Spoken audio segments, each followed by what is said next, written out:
A tiny sheriff's office tackling a Texas-sized problem: undocumented immigrants dying on private ranches. Our border correspondent Oscar Margain follows a volunteer deputy who combs through the backwoods and brush to save lives. You never know what you're going to encounter out here. You really don't. Brooks County Volunteer Deputy Don White. So a lot of people have died out here. Knows each search is a chance for immigrants to be rescued. Our whole search is based on finding somebody that's already deceased. But if we get lucky, then we actually find somebody that's still alive and we can save them. Every month, Deputy White picks a ranch or follows a tip, usually near a Border Patrol checkpoint, and goes on an hours-long trek through the rugged terrain with hopes of finding people before death does. That's a footprint there. It's fairly light, but it's a print. Using the sign-cutting method, White picks up on fresh tracks and follows them to a source. That's a tennis shoe. There's a boot.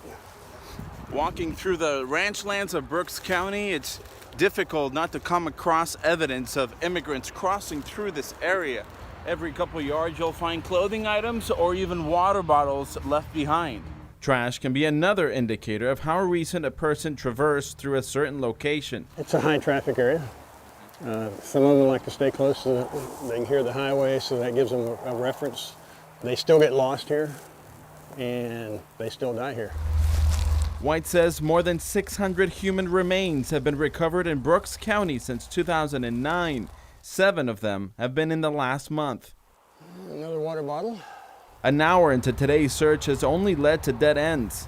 Another water bottle.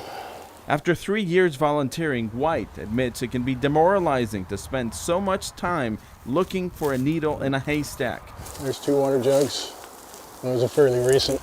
But every time he's found someone or their remains, it reminds him of the importance of his volunteer work, especially knowing that children could be out there. The thought of them dying, either in the water or out in the brush or something like that, and nobody there to help them, that's heartbreaking.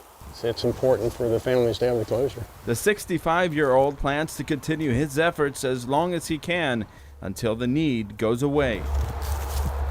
In Falfurrias, near the Texas-Mexico border, I'm Oscar Margain reporting.